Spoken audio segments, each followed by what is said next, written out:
Kalau pertemanan di Psikologi Universitas Negeri Malang sendiri, sebenarnya setiap orang, setiap kelompok itu nggak bisa digeneralisasi ya, karena mereka itu punya pola pertemanannya masing-masing. Tetapi kalau menurut pandangan aku, kalau misalkan dari teman-teman aku di sekitar aku di Psikologi Universitas Negeri Malang, ya mereka itu punya kedekatan hubungan satu sama lain.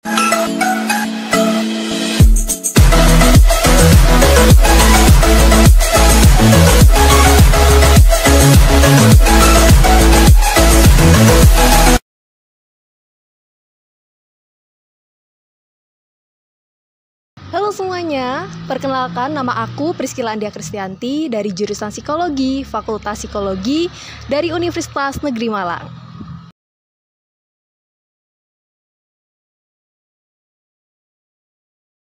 Jadi aku mau cerita sedikit ya, kenapa sih aku bisa memutuskan untuk berkuliah di Universitas Negeri Malang. Jadi sebenarnya aku itu punya strategi ketika aku mau masuk di PTN, di mana aku itu pasti ikut tryout ya, dan ketika tryout aku keluar nilai, dan setelah aku keluar nilainya, di situ aku melihat nih, aku compare juga kira-kira universitas mana sih yang bisa aku masukin ketika di SBMPTN nantinya. Dan ternyata ketika aku compare, di Universitas Negeri Malang itu adalah salah satu PTN yang kemungkinan besar aku bisa lolos dan aku bisa tembus di sana. Dan akhirnya strategi untuk yang pertama, pilihan pertama itu aku memasukkan kampus yang memang aku suka dan memang yang aku udah pingin banget.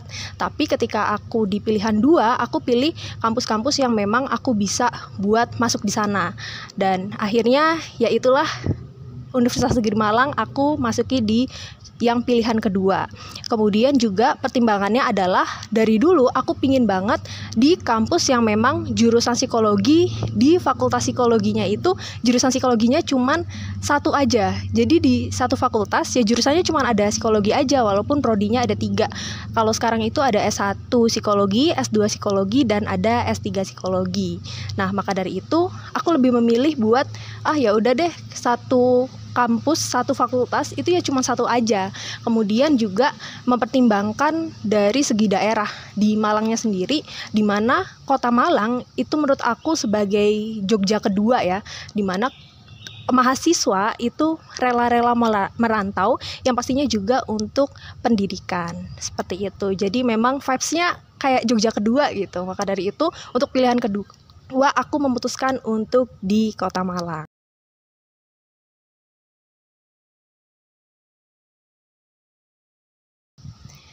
Oke, jadi aku masuk di jalur SBMPTN. Kalau misalkan nama ujian tesnya itu UTBK gitu ya waktu itu. Dan aku memang masuk di SBMPTN karena strategi aku juga pada saat itu, di mana aku melihat peluang besar aku ada di SBMPTN. Waktu itu juga aku menimbang-nimbang gitu ya di SNMPTN dan ujian mandiri. Ternyata memang peluang besarnya ada di SBMPTN. Karena apa? Karena ketika di SNMPTN itu aku kan jurusan IPA ya, dan kalau misalkan mau masuk di jurusan IPS itu agak sulit buat tembusnya. Walaupun memang di psikologi itu ada yang IPA-nya juga, tetapi memang kalau dari segi universitasnya aku lebih tertarik di jurusan psikologi yang memang sosial. Nah, kemudian aku juga melihat dari sekolah asal aku yang peluang SNMPTN-nya juga kecil dan pastinya juga nilainya juga agak standar gitu ya. Nah, kalau misalkan aku berharap banget ketika aku masuk di SNMPTN, yang ada aku malah terlalu santai dan terlalu merasa, buat apa sih SBM gitu. Nah, pada akhirnya aku memutuskan untuk aku fokus terus buat di SBMPTN, aku menyasar terus karena memang aku tahu kalau misalkan di ujian mandiri juga harus keluar biaya yang banyak gitu ya. Belum lagi ketika pendaftaran itu juga perlu biaya lagi. Jadi menurut aku selagi aku punya potensi besar di SBMPTN, aku coba fokuskan di situ dan aku coba berusaha buat meraih di SBMPTN. Seperti itu.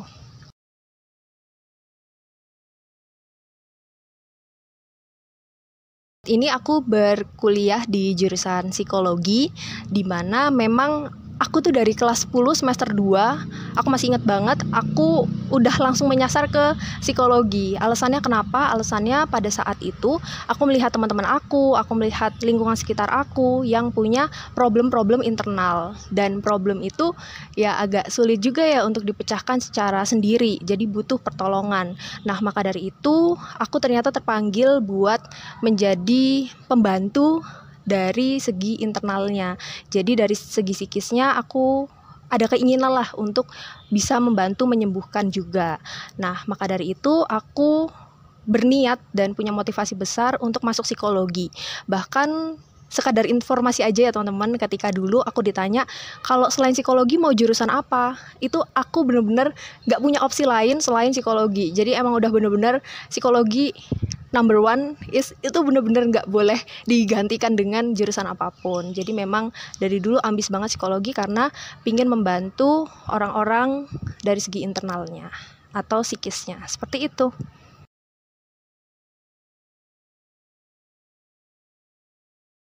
Cara sederhananya, jurusan psikologi itu jurusan yang mempelajari tentang manusia, tetapi fokusnya dari segi perilaku dan proses mental. Jadi memang secara definisi juga ya, psikologi itu berarti ilmu yang mempelajari tentang perilaku dan proses mental, di mana kalau perilaku itu adalah di kehidupan sehari-harinya mereka dan pastinya bisa diamati. Kemudian kalau misalkan proses mental itu berarti pengalaman yang membentuk proses batin, di mana itu tersembunyi dan tidak bisa dilihat langsung secara mata.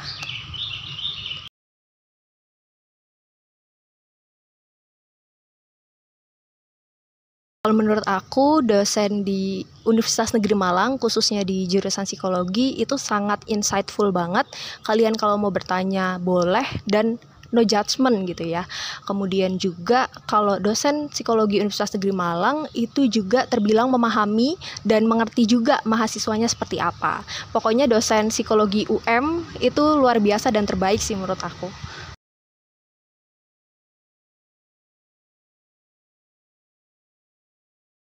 Kalau banyak dosen muda atau enggak, pastinya banyak ya. Karena waktu itu aku lupa tahun berapa ya, ada penerimaan dosen. Dan ternyata rata-rata dosen yang diterima itu dosen-dosen yang muda juga. Dan pastinya seru banget sih ketika sama-sama dosen muda, kita tuh saling menyesuaikan.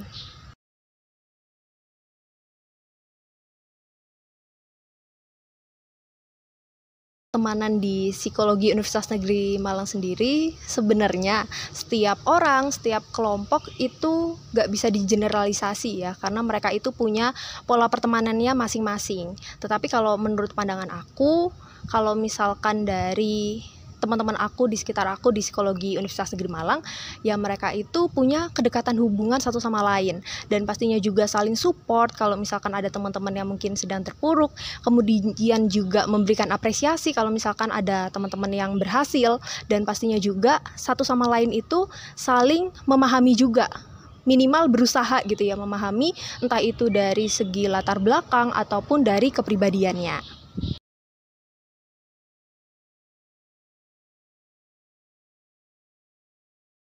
Kalau di psikologi, terkhususnya di Universitas Negeri Malang, itu mempelajari tentang banyak hal sih sebenarnya, beragam banget ya, mengenai manusia, terutama di perilaku dan proses mentalnya.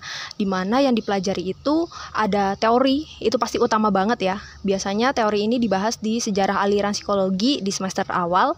Kemudian juga kita mempelajari tentang perkembangan manusia, mulai dari anak-anak, bahkan dari lahir gitu ya, sampai nanti lansia. Kemudian juga kita mempelajari asesmen dan alat ukur psikologi, dan pastinya kita nggak lepas dari matematika, dan juga kita mempelajari psikologi kepribadian. Kemudian juga ada beberapa hal yang mungkin tidak bisa aku sebutkan ya saking banyaknya, karena kita juga ada peminatan-peminatan di Universitas Negeri Malang. Itu nanti peminatan ada di semester 6. Jadi peminatannya itu ada pendidikan, sosial, perkembangan, klinis, dan bio. Seperti itu. Dan mata kuliahnya salah satunya di klinis itu ada rehabilitasi dan psikoterapi.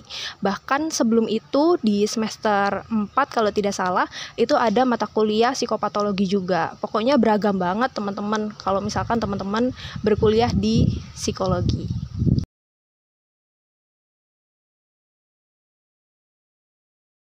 Kalau ngomongin mata kuliah yang aku sukai, sebenarnya dari semester 1 sampai saat ini hampir semua mata kuliah yang di psikologi aku sukai sih. Tetapi memang yang paling banget aku sukai itu ada di asesmen psikologi sama di peminatan klinis, seperti ada rehabilitasi, kemudian juga ada psikoterapi, dan juga di psikopatologi.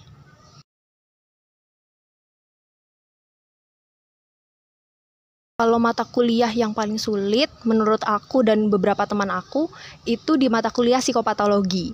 Walaupun emang aku suka, tapi cukup tricky juga ya di psikopatologi karena kita bahas tentang patologi di psikis atau di psikologi itu sendiri, dan memang agak tricky karena mirip-mirip dari jenis penyakitnya, dan kita juga harus benar-benar paham secara detail. Kalau misalkan nggak paham, hati-hati salah diagnosis.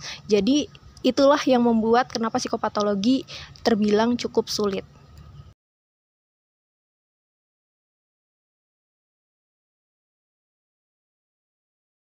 Kalau misalkan ngomongin pandangan orang tentang anak-anak psikologi, pastinya yang paling utama adalah, bisa nggak kamu baca pikiran aku? Itu hampir semua orang ketika waktu aku masuk psikologi selalu ditanya, coba dong baca pikiran aku, coba dong baca kepribadian aku, coba dong baca perasaan aku. Jadi bener-bener kita tuh dituntut 11-12 sama dukun ya, padahal sebenarnya kita beda loh sama dukun gitu, kita nggak bisa membaca pikiran. Kemudian kalau misalkan yang kedua, yang paling sering juga adalah anak-anak psikologi itu jadi kang curhat, karena emang enak gitu ya ngobrol sama anak-anak psikologi, apalagi sampai mengeluarkan keluh kesah ke anak-anak psikologi, karena kita juga belajar tentang konseling ya. Pastinya itu juga bermanfaat ketika teman-teman kita mau cerita atau mau curhat.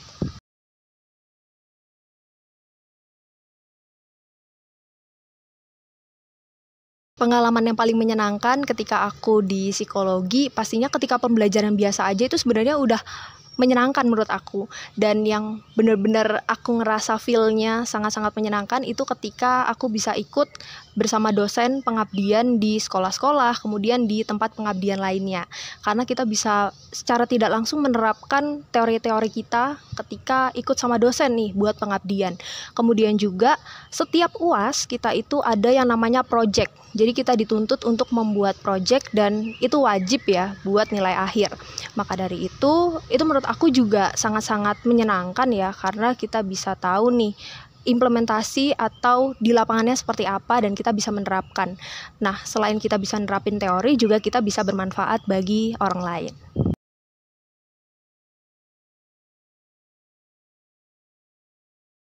Jauh ini sejujurnya untuk pengalaman tidak menyenangkan itu nggak ada yang gimana-gimana sih. Jadi mungkin ketika keluar biaya untuk project aja sih, dan itu juga nggak terlalu membebani banget. Alasannya kenapa? Kemungkinan besar karena aku juga enjoy di psikologi, jadinya ya merasa semuanya itu menyenangkan aja. Selagi memang punya keinginan buat belajar psikologi, apalagi dengan tekun, menurut aku akan ya enjoy dan nggak merasakan yang hal-hal yang tidak menyenangkan.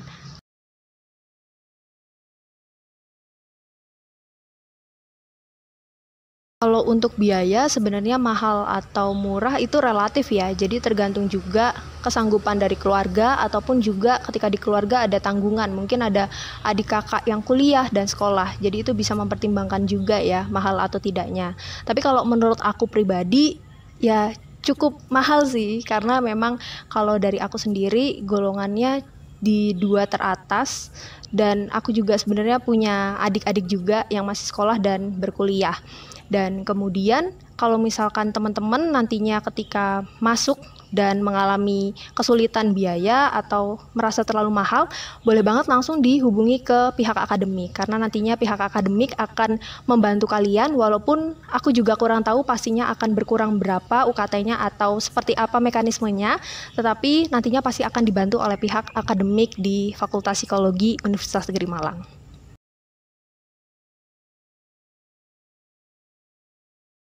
Untuk peluang karir di Psikologi Universitas Negeri Malang, terutama untuk lulusannya ya, itu banyak banget dan beragam banget.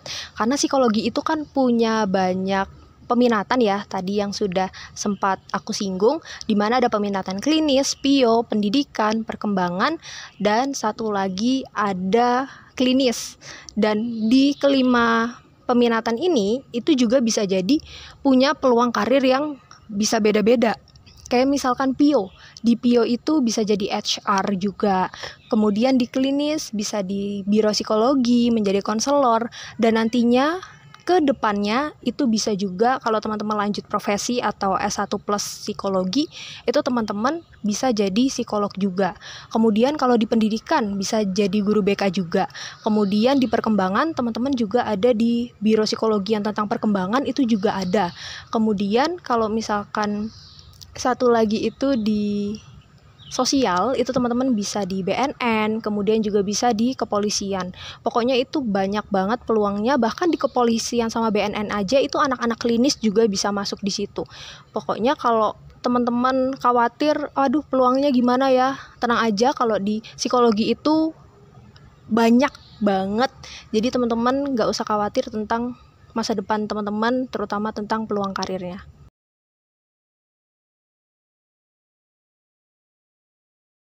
Rencana aku setelah aku lulus dari psikologi sebenarnya ada 2 rencana ya. Yang pertama short term sama yang long term.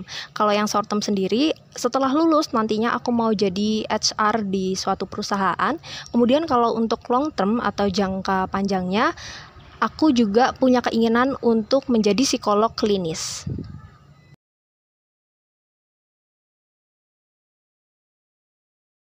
Pesan aku buat teman-teman yang mau masuk jurusan psikologi, yang paling utama jangan takut.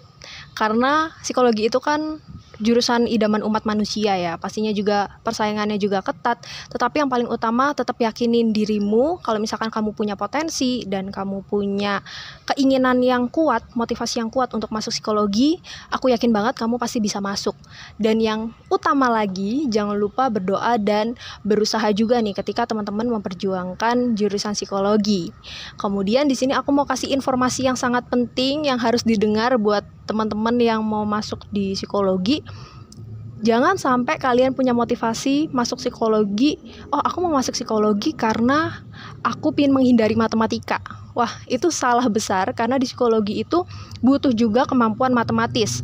Karena ada mata kuliah alat ukur, kemudian ada statistika juga yang pastinya itu butuh banget kemampuan matematika. Jadinya teman-teman nggak boleh sampai kepikiran, ya udah deh masuk psikologi karena nggak ada matematika. Wah, itu big no banget. Kemudian yang paling terakhir, pesan buat teman-teman semua, belajarlah buat peka dengan lingkungan sekitar. Karena ketika nantinya teman-teman di psikologi, itu pastinya kemampuan untuk peka dengan sekitar itu sangat-sangat diperlukan.